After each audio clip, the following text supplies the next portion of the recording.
For 1 week only, Sao Paulo is the place to be. Technology addicts from across South America have descended on an exhibition hall, bringing with them their machines and their ideas.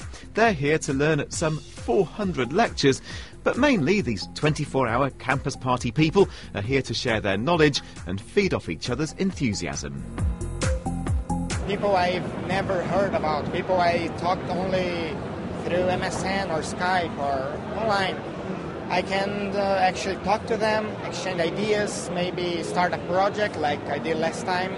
I study electronic engineering, so I'm here with my friends from college to actually enjoy the whole event and learn something. You learn everything about development games and social media, you know. It's very, very awesome.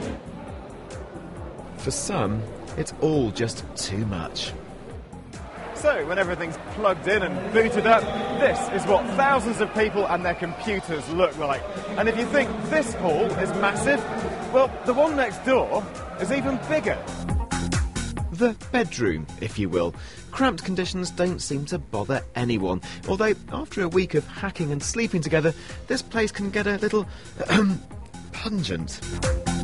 It's like Las Vegas for geeks. There are no windows and very little sense of whether it's day or night. This graph of network traffic says it all. 3 a.m. isn't bedtime, it's peak time. So look at the place, so many people, so much stuff going on. I mean, how do you possibly work out what the gossip is? What's the buzz? Who's working with who? Well, you do what everyone else does. That is, you join up with your good friends, Mr. Laptop and Mrs. Twitter, and let's see what we can rustle up here. So, será que alguém gostaria de jogar uma partida de Call of Duty comigo? And send? Yeah. Oh. This is the beating heart of the operation, where 10 gigabits per second is pumping into the room. That's about 1,000 times quicker than a decent home broadband link. The Campuseros are working these fibres hard, giving the network provider the chance to test drive the latest techniques for maxing out these jumbo connections. We can provide here some experience to the campus users that they don't have in their real life. There are some brains here working hard to develop something new. It means that would you like to see here in a few years some guys that will provoke a very huge revolution in the web?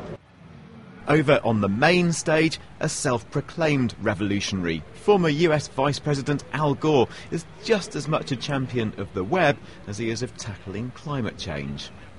Truly starting with the World Wide Web, this new ability for individuals to connect to one another digitally and to explore a universe of knowledge at their own pace according to their own curiosity and to connect to others who had common interests has reawakened the possibility that we can bring democracy to vivid life.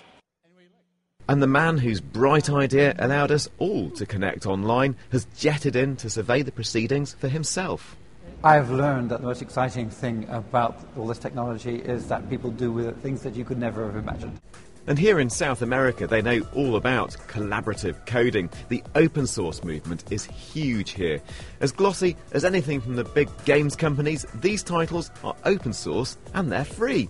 The same applies to the Linux operating system. It's especially widely used in Brazil, so when one of its founding fathers pays a visit, no wonder he's mobbed like a rock star.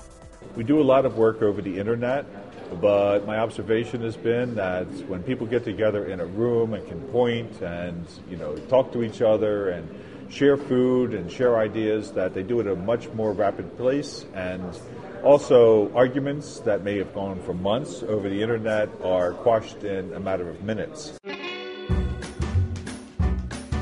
Now don't go thinking it's all about coding. Campuseros like getting their hands dirty too. A pimped up PC is essential. This one's super cooled and encrusted with LEDs. Very bling. In fact, you can do spreadsheets on it as well, apparently. Elsewhere at the party, things are getting seriously innovative. After 30 years of computing in 2 dimensions, I'm getting the hang of doing it in 3D. Hey people, I'm on TV. Well, on a webcam, on a normal tablet PC, normal webcam, on the back of it. A normal table down here, with my BBC Pass. Now, using the tablet, I'm about to do something just a little bit cool with this stylus. It's gone, airbrushed out in real time on this tablet. Fantastic. For the time being, it's just a student project, but one day this software could be removing brand logos on live TV, so you may just see it in action, or not. And with this experimental hardware, you can channel your inner geek. Just twist the dial to select a bit of Steve Jobs or Bill Gates, and you're away. And this is definitely one of a kind. The simulator's been created by two brothers in their spare time. Software and player are strapped together on a rotating gimbal. It's not as easy as it looks. I'm stalling. I don't think I'm stalling, I think I'm dying. Those of you at the back, I apologise, you may have spilt your tea and coffee by now. There's no shortage of energy in here, whether the power's on or off. And these are certainly a creative bunch. In fact, they've uploaded more code, photos, video and blogs this week than they've downloaded.